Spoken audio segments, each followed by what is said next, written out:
Neil, thank you, Lovic and Peter, moderators. So we're here because AI has created more noise than clarity for small and medium businesses.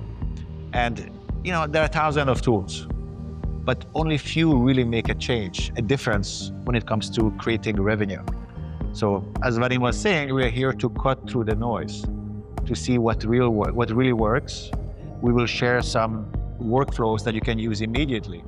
And we're joined by 4 founders who are building on the ground, who know what the truth is, that can help us differentiate with what really works for AI and what doesn't. So first, we have Vadim Rogovsky. He's the founder and CEO of Eve, an AI inbox revenue engine that turns your inbox into a self-updating sales funnel, surfacing missed leads and opportunities, and helping SMBs close more deals without changing how they work. We have Ludovic Granger, co-founder and CEO of Leadbay, building domain-specific AI models that uncover and qualify SMB leads previously hidden in fragmented markets, boosting prospecting efficiency. We have Matthew Kyle Swanson, founder and CEO of Start AI, focused on helping companies adopt AI agents that function like virtual employees to accelerate revenue, scale, and workflows. And we have Daniel Kivatinos, CEO of JustPaid, an AI-driven finance platform that automates billing, contracts, collection, and cash flow visibility for growing small and mid-sized businesses. And my name is Peter Kovac. I'm the co-lead of the SF chapter of the Post-Exit Founder community, and I run Lead from Essence, a boutique coaching practice where I help post-exit founders and leaders explore the next chapter. So today, it's about clarity, simplicity, and see what's really working on the ground. So let's begin. So the first question for all of you: why have you decided to build tools for SMBs while it's commonly perceived as a very hard market? Every startup should start with no longer insights that prompt you to start the company. So in my case, when I started to build for SMBs, it wasn't an idea first, but at first I acquired a small business, and then I realized that there are so many ways to use AI to get it to the next level, and especially related to the fact how they manage the leads. They didn't have CRM system. Their CRM system was spreadsheets, paper, whatever, for 17 years. And that's how that's how my company started, because we built it for ourselves. And then, the company I acquired became the first customer of my future startup. And that's how it started, right? Because I tried to fix the problem I had myself, and then it turned into a my new bit. I think for me, Paul Graham, the founder of Y Combinator, tweeted a few weeks ago that it's always better to move from small to big. And for me, I like selling to founders personally because you can make a faster sell. But as you build a more robust product, it gets better and better and better, and you can sell to enterprise. So for me, the natural progression, and this is what Salesforce did, is they sold directly to the sales team, not to the leaders. So for me, I look at it as a better way to market is always going to the smaller businesses first, getting them using your product, building a robust product, and then moving up market naturally. Very similar to like what Salesforce did. And it's what gets me excited about AI and the opportunity with small business. This is a paradigm shift where one of the first principles we operate under is every line of code is tech debt, and it's going to be replaced by prompts. And so all of the small businesses who kick the can on building their own custom tech are now going to be able to leapfrog into the AI world. Our AI employees, they love spreadsheets. They love documents. Everything that all the SaaS tools we're telling you to get out of are exactly what AI thrives with. And no, I think there is a gap in the market to sell SMBs. It's good that we couldn't do before without AI. Before we start meaning that a whole team of go-to-market engineer, for example, to do like a go-to-market system to generate leads and qualify leads for the team. And now with AI, we can do that without a tech team. And so this is an opportunity to start a whole new market where we didn't sell before. So thank you. Building on that, I'm curious, what is the main non-obvious insights that helped build your conviction that this was the right thing to do? I guess one of the things that fascinated me about another company that I've read the past decade, we do buyout diligence, and just to see how big some of these small companies got on spreadsheets. Like we saw companies break $50 million without actually having a regimented. And it was just a profound insight. Do you really need all this layers of software, or can you just free your people to make their own decisions and then AI employees fill out that? So what we found inside that company that we acquired is that so we connected our AI prototype, very oddly primitive prototype, to a corporate email of ex-owner who retired after running a business for 17 years using the same email, of course, on Microsoft. And we found 400 leads that were never touched or properly followed up for the last 6 years. It's one thing. And the second thing, we just realized that if it's a small business and it was profitable for a long time, then top of the funnel is not their problem. They don't need new leads so much because they already have referrals, they have inbound, they have the founders already known in the industry. So, but where they struggle, they have a leads bucket. They have these leads, but they don't close them on time because this is like a small team or one person doing everything, and it's just purely human factor. They lose these things. They forget to follow up. They don't push. They just miss them because they have emails falling from like all the systems, etc., receipts, and they miss leads. And we decided that we're gonna help them to find these leads in their email and them and to organize, prioritize, and close. And that was a few none of these insights that are not visible from the surface until you really get into the weeds. I mean, the insight for me was, a lot of what's being done in finance in particular, all human driven. So humans run the way that the world works today. I view it, and we all in this room are in Silicon Valley. Things are going to change rapidly, and AI is going to rapidly change everything. So the insight I had was, let's inject a lot of the AI tools that these, $1 trillion, $1 billion companies are leveraging and building out this infrastructure for, and inject that into the finance team and the team, and it will change the game for everyone out there. So kind of just, my insight. This is a brave new world, but one thing that hasn't changed is clients don't always run to give you their money. So what is the main pushback that you faced from small businesses? Yeah, people think they need a lot of data to start using a tool, but AI can bring this data. So it's really important. Before we were using a CRM, and we needed to put the data within the CRM before getting a value out of the CRM. And we can see with tools like Leadbay, Leadbay the same, like AI generating all the outputs. So the SMBs user just has to dislike and do a bit of human in the loop, and the attraction is much more easier for. I think there's that giant misconception that you need an army of tech people, and part of the reason for that is most of the noise in the market is layering AI on top of SaaS, and there are some examples like Sierra, where AI native companies just change the game, and you can really get out of the box immediate unlock if you start with that mindset. Some of the pushback we get is honestly finance teams are conservative or founders don't have customers. And if the founders don't have customers, we just changed our pricing so customers with no customers or few customers can use our product. So as a startup, we're being nimble and saying like, what can we do to get the customers on board faster and faster? So, I'd say those are two primary reasons why people are very hesitant to use our product. You talk like we were. So then, in other cases, definitely, it's not only in this case, but just in general, SMBs are very hesitant to implement new tools because they don't have time.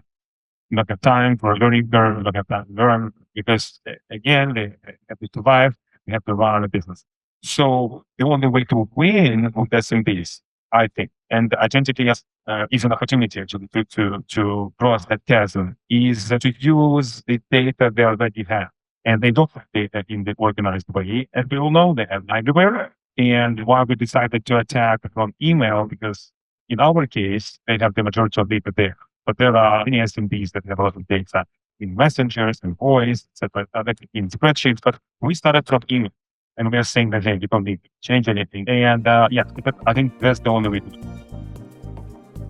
Matthew touched on an important concept, misconception. I'm curious, what are the most dangerous misconceptions that you have heard that the small businesses back from getting the help that they need from these tools? Yeah, I think agents has been a misconception for a lot of people because they thought from the beginning that agents would be more the work of them.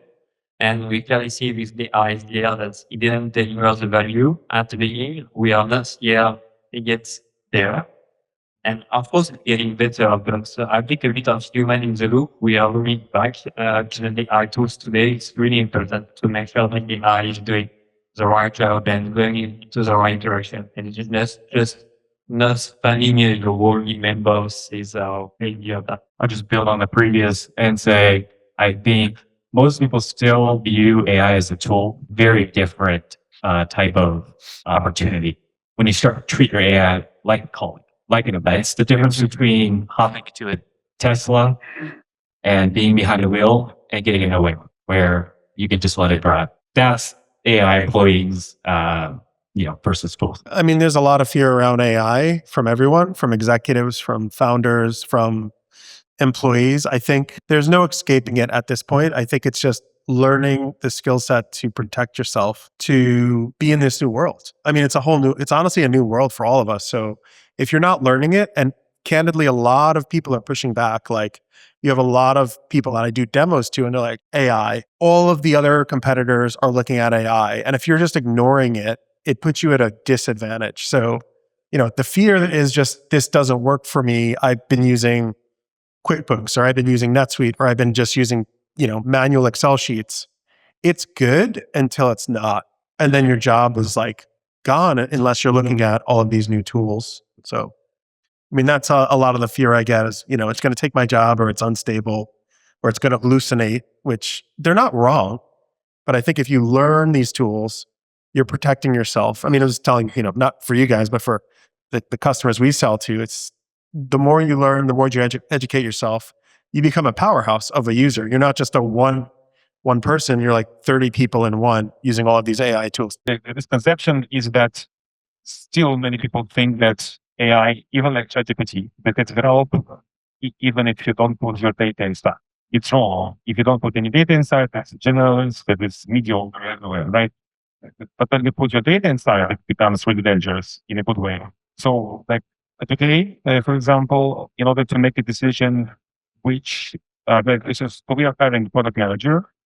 And now before we hire the person, I basically I ask ChatGPT to build a scorecard of the job description. I feed my personal, most important criteria that matters. And then I feed all the transcripts from all the interviews. And then I see the results, maybe approach sometimes. But I mean, the results are incredible because humans have a lot of biases. And in recruiting, for example, we all have recency bias. We remember only the last candidates, and we think they're better, but they're not. And when you don't have this bias because you're not a human, sometimes results are really eye-opening. When we often fire people after then GPT convinced us that this is the right decision. We stop arguing internally and we fired. And so far, we were happy. We did it a few times already. It's like real use case that really works. What I'm hearing is trust issues that also hasn't changed since 15 years ago in my last business. So small businesses usually only trust you when you save them money or save them from a mistake. So what was a moment where something happened to prove that now, okay, they tell you, they believe you? First of all, I think you need to immediately show them that something is happening. And secondly, you need to show them that you understand their business, right? That in our case, they connect their email and we suddenly show them something. Maybe just a small piece of value, but it's very instant. And they started to see that, okay, as a engine, probably this is the first moment that really works, at least in our case. Our company is called JustPaid. When a startup has no customers, they're like, I don't need your product because they have no customers. But when they have one, they start to see the value. But when they have 5,000 customers, you generally hire finance people to manage 5,000 customers. So the problem becomes more problematic as companies scale. So what we're doing is replacing the AI agent into their company as a finance person.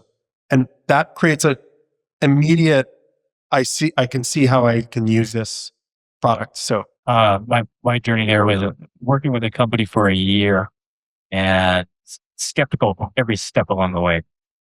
So to your question, the only thing that mattered was results. And so when our AI employee topped the leaderboard of a team of 12 in September, where he generated over 10,000, it qualified over 10,000 leads that month. That's where it was out of that. And it's like a switch gets flipped. Once once you can show that first piece of success, now every department is scrambling. I think beyond the results, you have the usage. Like AI brings a lot of usage right from the beginning. For example, at Leadbay, we see that our users are using 3 times more Leadbay than zero time.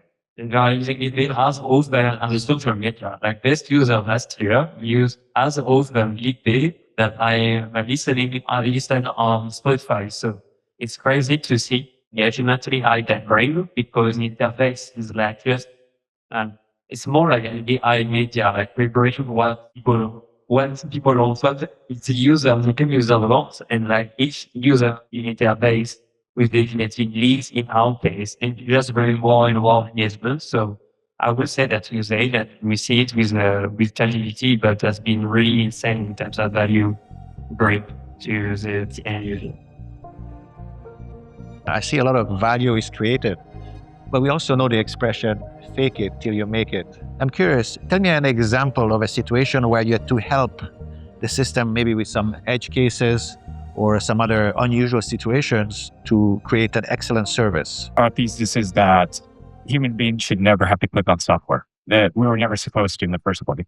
And so we're really taking that to the extreme in our product where our customers, there's no dashboard to log into. They'd have to email or Slack any of their requests. And so we have a man behind the curtain facilitating our prompt engine, but that's basically the customer experience suppressing it and using AI to automate more and more of that experience over time. So in our case, during the onboarding, we scan all the information in the email attachments, calendar, and also look external native web search. And we show like what we learned about the business, meaning we show a good summary, like the ideal customer profile, personas, pricing, like what we learned, right? But it didn't work accurately since the very beginning, right? And so we made it work. But at first, we had to pretend that it was. So we took some pause and we manually were kind of going to ChatGPT and writing prompts and uploading this system. But then we started to hear feedback, of course, started to iterate, etc. And only this exercise helped us to actually train our proprietary algorithms, like what our customers want to see. Because if we didn't fake until we make it, if we were like straightforward, it doesn't work now, we wouldn't get this quality of feedback that would allow us to build this product. So I strongly encourage you, like, fake until you make it. That's how the greatest companies were built. You overpromise, you put pressure on your team to deliver, you put pressure on yourself to deliver, but then if you succeed, it's good. But there is always a risk, but startups are about risk. So I think fake until you make it is the necessary part of the game. I mean, I just talked through one real use case last week that happened. So our company is called JustPaid. If there's 2 companies that are called JustPaid and JustPay, our AI couldn't decipher the difference until last week. Oh, so there were some tweaks we're making every single week, all of the time, to refine our software. But the AI agent is like learning every day. So it does make our product better. So every single day, our engineers are like, what can we make better here? What can we do faster here? So that's the advantage of being in Silicon Valley is you just keep iterating every single day, every single issue that happens. Yeah, we joined Y Combinator like 3 months ago, and we need to improve the conversion rate of the website to our products. And as being was made with an Excel file with existing leads you had in your server. So it was quite tricky because we had a lot of data from historical data to predict what could be your next need in the future. But To change that, we started to do it with only your professional email address, company email address, so office address, and we look at your website and try to guess the kind of leads that would be bring for your company. And in 50% of the cases, it was really wrong because the both of your websites are really bad and it's really hard for the AI to understand the kind of lead that can be good for you. So we put a bit of human in the loop. We did an interface for our engineers to see 50% of the ad pages that we needed to solve with a human in the loop. And we started to try to go at the same time to say, okay, now we need to 62 pages. And I think we're fine with this now, but this is a kind of strategy to do that. And building on that, think of what is the first example that comes to your mind where AI works really well and where it still breaks. The impressive thing is you could probably automate over 50% of back office tasks with today's. We don't need better models that they're here. So anything that you have in your company that involves somebody behind the screen clicking with buttons, that is prime AI territory. Anything that involves going out in the real world, at least for the next 5 years, maybe, is where your will shine. At the we're seeing in our field services customer base. I can definitely say that summarization, analysis of kind of already prepared data works pretty well. Like in my example with recruiting, if I just would say, hey, write the job description for product manager, like write the questions for the interview, then maybe even okay, I would even like maybe set up an avatar to interview a person. It will be really better, right? I mean, without human factor and without human intervention, and also AI is really bad at judging soft skills. So in order, for example, for product manager, great evaluation of hard skills, but I needed to add some tools to explain how important soft skills on the scorecard. So meaning, like, how to say, manageable summarization works really well. Like deep research works really well. I mean, I know plenty of VCs that stop hiring associates and analysts just because why? I mean, you can get deep research results on every company much faster. But if you need something from scratch, you probably will receive only mediocre result, right? I mean, if you didn't feed any data at the beginning, you probably are not going to get great result. You're going to get good, maybe good enough result, maybe a very rich result that you can use as a foundation to work with, but you still need a human to turn it into something great. I mean, I think AI is really good at looking, like you said, at historicals. So you could feed it as much historicals as you want, and it's going to do a phenomenal job with that. Where I don't see it shining is like the creativity of like what the human being can do. So if there's something that you haven't seen, say in finance, like, oh, this was the hack that got us all these customers, it may not understand the nuances of like, whatever, some social media hack that a human being does. It'll look at a lot of data and say, okay, here's cell 28 where the issue is from all of this historical data. But, you know, there's so much going on in AI. You could talk about all the different things where it's shining. I am shocked at how good it is at audio and the audio side of AI. So talk to it like a human being. I've noticed that if you talk to your AI like a minute, just talk to it, you're going to get a way better result because there's a lot in your head, right, of the historical context that you can give it and it will give you the results you want. It's the future creativity that it just lacks. For every SMB owner in the room, what is one thing that you should stop doing because AI can do it better, cheaper, and faster? Yeah, I think both tasks is supporting your daily activity that for your business. I can't see the only step and that is the good part of today. And of course, next to the beginning of this level was to provide a deeply like the discovering locations can be done by AI and it's full focused on what's important your business device, meaning like closing and selling to and leads. If you're forcing your sales employees to update CRM records, please, this is perfect for AI. It can now click on Salesforce better than your admin.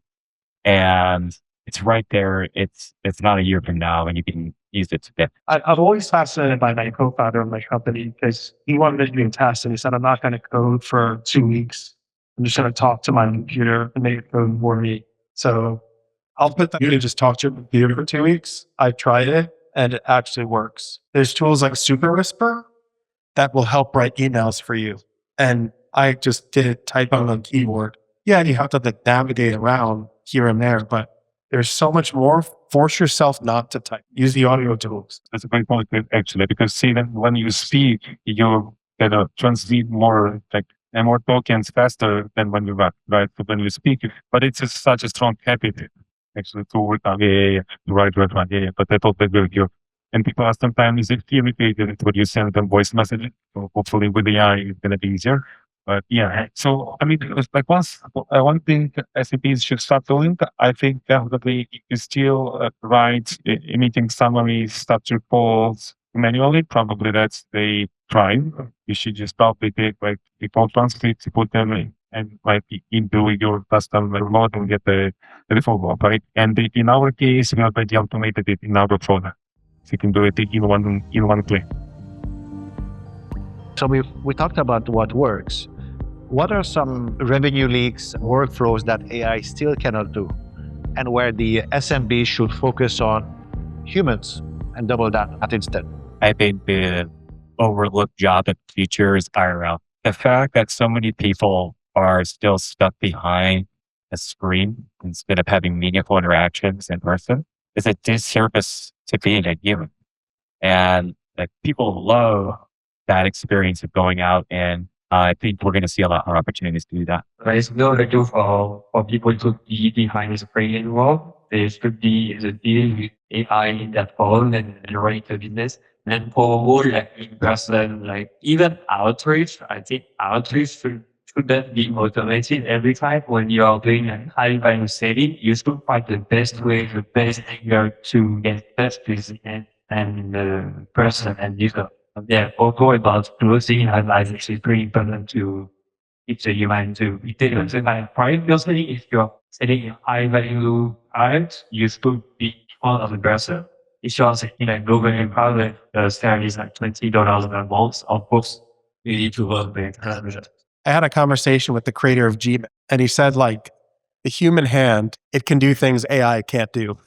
You can reach around and like fix a pipe and it's just never going to change. You're just going to have a human doing those things. I think that there's a lot of that. Like when you have a Tesla and it's snowing out, it's going to not see what you see. It's not going to be able to self-drive. So there's always going to be a hybrid approach to everything. I don't think AI is going to just do it all. I think it's just an assistive product that can look at historical data right now and give you insights that you just can't see. And it just has the memory of like a gazillion people. And imagine like having that power and it just can pull up things and kind of map them together from the past. So I think there's a hybrid approach in like the future world. I do think it's a binary world where like either you're growing with AI or you're just avoiding it.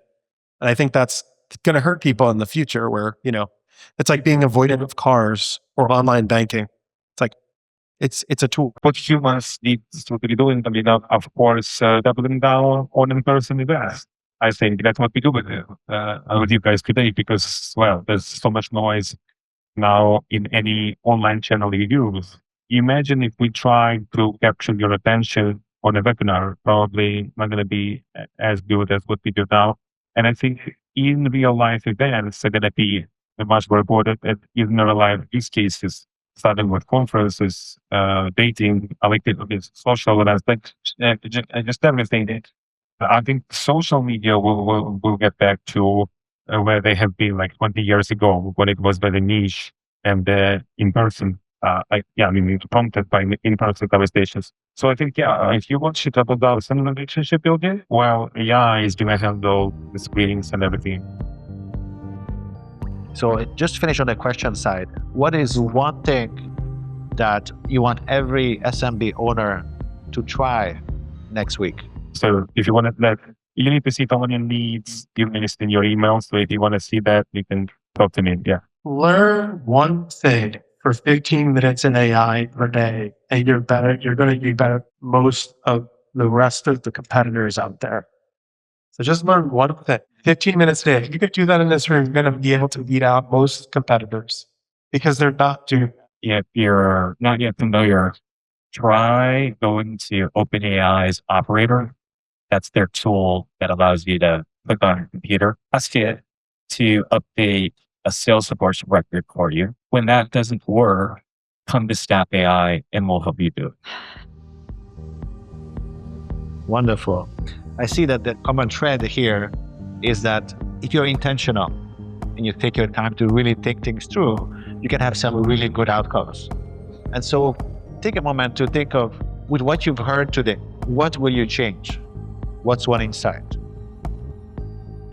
How do you outcompete a foundational company if they move into your space? You always have last time data, intelligence, and workflow, UI, UX is really, really important. We added. So Close Code is a really good example. They are kind of general and they try segments a bit area of work, but we never do what you are doing and ever go than your kind of thing. So if you want to use the website and you reduce, you still have a risk basically providing calls, use data.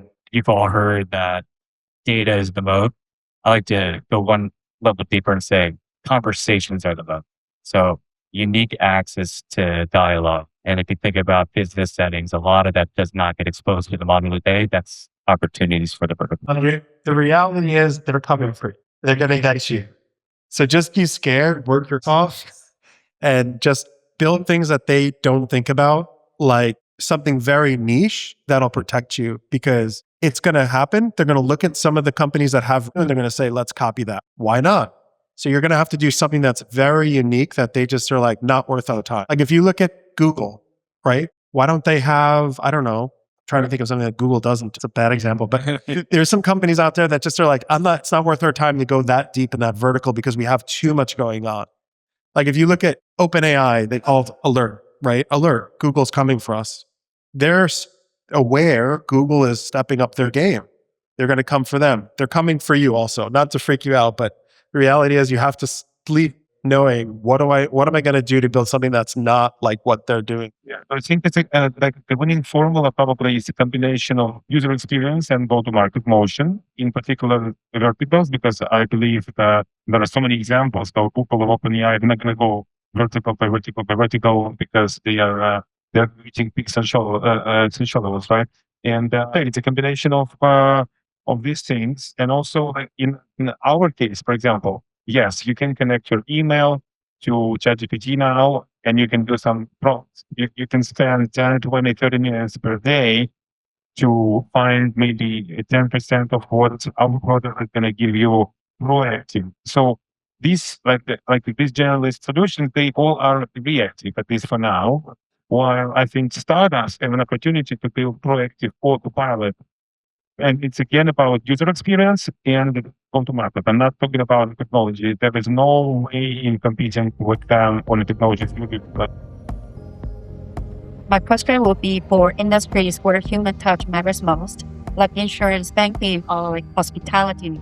Do you see eventually AI will replace all the sales roles, or instead it will just amplify human capacity? I think it goes back to earlier commentary that all that back office kind of assistance is absolutely AI, right? But we are actually seeing this in our customer base. And again, it's field services where there's already a natural alignment with getting people out of the office in the field. They already want to do that.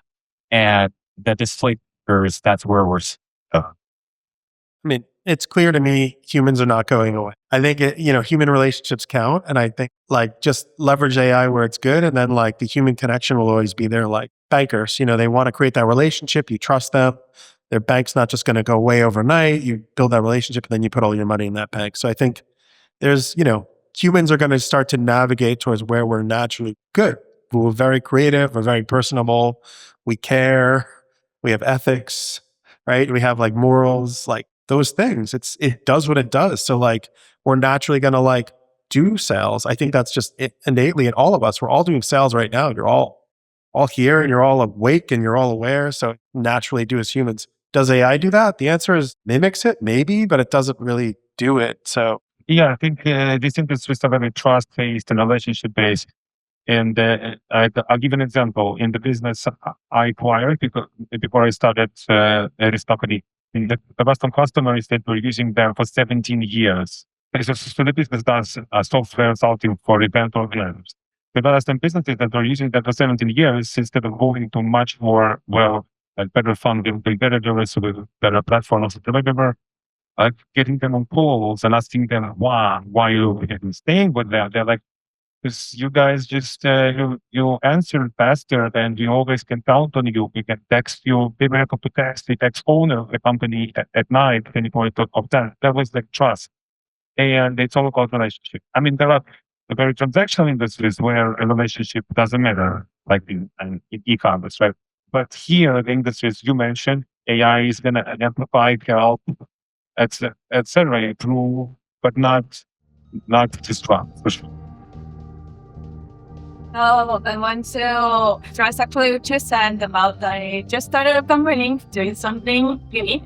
I want to ask two questions. One is, how do you think it's better to leverage AI for the cases where you're building something very good? How do you feel your solutions and your workflows adjust for any work? Best practices for leveraging AI tools to solve unique use cases. And I think the biggest unlock that we saw is just setting up your own reasoning model. DeepSeek around was a huge unlock. It was so funny because it made all the headlines, but very few people could explain what it was. And essentially, it's this whole paradigm shift of how to use computers instead of this if then else, right? Because they're kind of like what programming is at the end of the day. Reasoning models have the really powerful ability to make judgment calls on how much longer should I acquire on this. And it's just impressive on how intuitive those models are.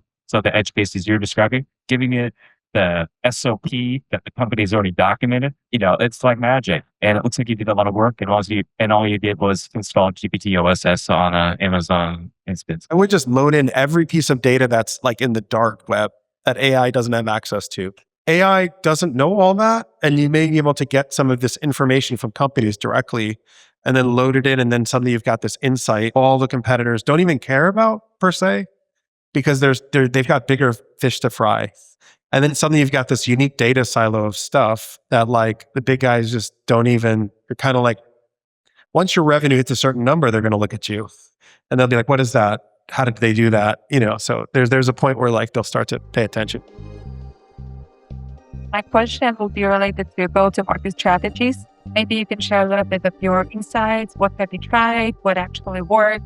What didn't work? Always testing new things, and go-to-market is always a trouble when you target SMBs. VC, we don't like to invest in startups. SMBs because of go-to-market, because really it's hard, first of all, to find SMB owners. Secondly, there's a lot of churn because they obviously they don't have corporate budget. It's their own money. And they look at it as they go to a restaurant, or they pay for kids' education, or they pay for your startup, this is just different decision making. And thirdly, it's just like not a lot of upsell opportunities, right? But also SMB, there is a great opportunity if you can unlock it. So I think in our view, your question, it's all about, I'm a big believer in content marketing and founder that grows, founder that content. I'm also a big believer in events. Even this event, it's an experiment. If you guys like it, we'll host a few more. But my answer is going to be focused on communities, ownership with existing communities, creating own community to establish Eve as an expert in SMB automations through podcasts, through newsletters, through podcasts, etc. Like lots of plans. We'll test how it goes. But yeah, it's not about paid ads, not about sponsorship. It's not about all traditional channels. With SMBs, it's just not going to work. Not every investor understands everything because they're not all billionaires. But you can turn that back at them. Some of these hugely successful companies like Salesforce and Apple, Shopify, these companies are mega companies. So like going for small businesses is not a rough path. Just think that your product has to work. And, it's a human to human thing. When you're a startup, all businesses buy from people. Like they look at the founder and they say, Are you going to mess with me? Are you going to like, is your product not going to work for me? Are you going to take my money and run? So a lot of it is like built on trust. And then word of mouth and virality happens in that way. And I think pricing things, people like to gouge, don't overcharge because then they're not going to trust you. I think a lot of it is just like, there's a lot of ways to get it going. But, if you're starting out as a founder, get some pilots and then make them love the product and have them trust you and just Yeah, I think the brand is really important for, targeting SMBs. Targeting SMBs is like targeting B2C consumers. So you cannot have a sales reps that will cold calling all the SMBs in the US market. It would be really too expensive to grow your US market chain. So invest in your brand, and I think you can do a lot to bring some variety to do something quite fun and feel also that the app because all the tools are out the same way and there is so much to do to be more fun in today's markets in terms of brand. So Just one thing to add on to that, which is with AI generating so much digital slop, we're talking about trust in IRL, right? And so in theory, the best way to establish trust with another person is in person. In practice, most people are terrible at that. So if your social skills, your in-person skills are lacking, now's the time to really pencil up. Do you guys see a finish line? Maybe not for AI in general, but for your specific application, do you see a goal point that you want to be at, or are you there? Or I would say, I made it. It's complete. Yep. Personally, it's liberating people from behind a desk. Like, that's why I do what I do. yeah, and thinking about here too is to changing products every week. Like the products are changing, and we can push new features and have new interaction with the users. And if we see that the product we had like 3 months back, like 70% of what we have today wasn't there. So, and I think that when you have product like Salesforce versus the same for the past 20 years, you have those agent boss on top of this, but at the end, it's still a database. It won't be the case, I think, for real life tools because it's going so fast in terms of new models you have, new things you can do for users that you need to iterate a lot. It's so exciting about the space we could build. Generative AI gives an opportunity to create totally new software categories for SMBs. Like Shopify disrupted completely, although it was not possible before then.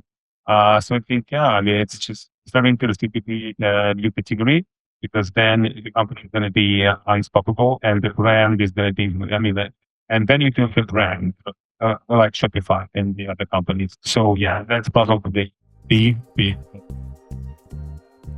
When do you think that we will stop seeing those kind of automations or solving of problems and challenges that should not be a challenge any longer? And they are going to get into that new kind of way of solving the things. I thought maybe, Laurie, depending on the industry. I actually love that question, and it's kind of at the heart of opportunity with AI, which is how do you transform a company? And change is hard. People may say they want to do it, but at the end of the day, it takes the most amount of energy to do something different. So the approach we like to take, and where I think we're seeing other AI companies have success, copy the broken stuff. It may not make sense in 5 years to be doing it, but meeting your customer where they're at, reducing the friction to try, allows you to earn the seat to transform them. I think it will happen at the point when AI will start creating new, basically AI will start developing new AI models. I think at that time, probably it's going to be comparable to humans in terms of even solving this problem with recruiting, right? Because judgment, this understanding of soft skills and not just summarizing stuff and analyzing, but using all this, like the complex judgment when you try to pick the right candidate, which is only human is capable of doing now. So I think it's going to happen when AI will become good enough that it will start creating your AI tools. I just don't know when it's going to happen, but it will. Yeah. I think technology, we go through these S-curves of like innovation where there's a lot of innovation happening and it's always different. Like when the iPhone came out, I think that was instrumental. It changed all of our behavior like over the course of 5 years. Will AI be that good? And I ask questions like, one, can it cure cancer? Can it stop aging? Like, people are going to keep pushing it and pushing it to see like how far we can take it. If it can cure cancer, like beaming up Scotty, like teleports you and like it's figuring out these complex problems that humans can't, I'll be like, wow, it's taken us that far. I don't know if we'll get there, but like you can keep pushing these like horizons. So there's no like end point. And then when we get to those points, there'll be other points like a reverse agent. Like it can get crazier and crazier if it can actually do this work that we don't know how to do right now. What do you think the rate of obsolescence is in the ecosystem of AI tools, as infrastructure and agents and various different software tools come about?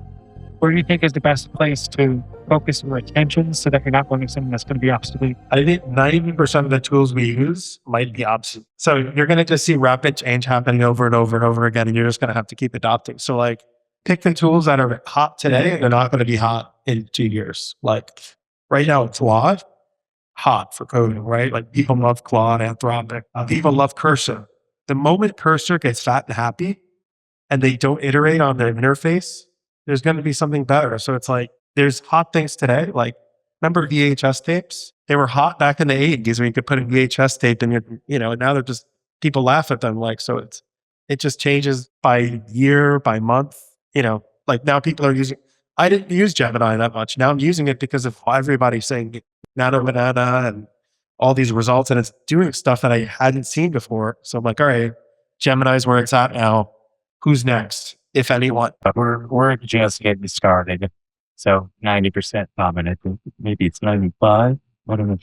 So multimodality is going to open up so many new use cases. And so if you're trying to get ahead of the curve, I think is your question. We know of 3 speech-to-speech models right now, like legit ones. So that's where I'd be playing. I think we're going to have in the next year a ChatGPT like unlock for voice, and it's just going to change the game on how we interface. Wonderful. Well, thank you for the clarity and the insight that you shared. And everybody in the room, continue their conversation, because sometimes the biggest insights happen after the event.